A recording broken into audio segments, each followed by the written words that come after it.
100 से ज्यादा लोग मर चुके हैं, 40,000 लोग प्रभावित हैं, बहुत सारे इनोसेंट लोग मिल नहीं रहे हैं, कहाँ गए उनका पता नहीं मिल रहा है। लगभग 1700 हाउसेस पूरा डैमेज हो चुका है और अभी भी चल रहा है। 20,000 लोगों को शिफ्टिंग किया गया है। पुलिस ट्रेनिंग सेंटर 9 IRB और महिला बटालियन और 15 से 20 पुलिस स्टेशन में आर्मरी का लूट हुआ है। 1041 arms including AK-47 being looted. Cross firing army और सू फोर्सेस के बीच में अभी भी चल रहा है। व्हाट्सएप बैन है और वहां का लोकल न्यूज मीडिया को भी बहुत सारे एक्सेस नहीं हो पा रहा है। लगभग 200 से ज्यादा चर्च जला दिए गए। लोग राज्य सरकार से, केंद्र सरकार से असंतुष्ट थे। 2022 चुनाव में दोनों तरफ की जनता को प्रोमिस किया गया था कि हम आपकी बातें मान लेंगे, चाहे ऑटोनोमस काउंसिल की बात हो या ट्राइबल स्टेटस की बात हो, लेकिन कोई डेमोक्रेटिक प्रोसेस का शुरुआत राज्य सरकार नहीं किया कि केंद्र सरकार भी नहीं किया। और चुनाव जीतने के लिए 2022 में जो सू फोर्सेस हैं, जो सरेंडर में थे, जो मिलिटेंट ग्रुप सरेंडर किए थे, उनको गवर्नमेंट ऑफ इंडिया ने 16 करोड़ रुपीज रिलीज किया था और उनको आर्म के साथ छोड़ दिया था to move on the election.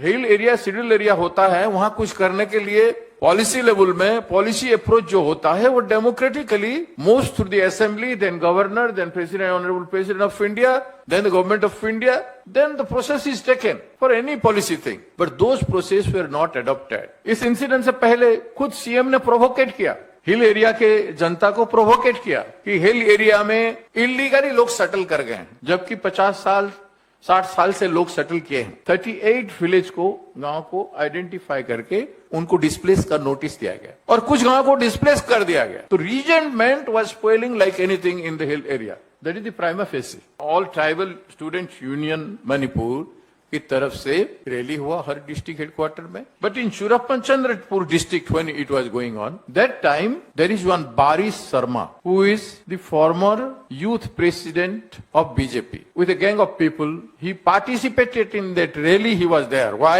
he had been to that rally? Who asked him to go there? And he created problem, arguing with the students. Then under his leadership, the Cookie Gate was there in Churachandrapur. That was damaged. And then the violence act began. The two special force like RSS and Bajrang Dal is created. One is Arambai Tangol and the other organization name is Maitei Lipun. They wear black dress, black uniform. And in hundreds of bike, they move. They enter into these police stations and looted these guns, enter into the villages. चर्चों को जलाया, जो संपदा लोगों का, गांव का, लोगों का लूटा, and they created havoc like anything.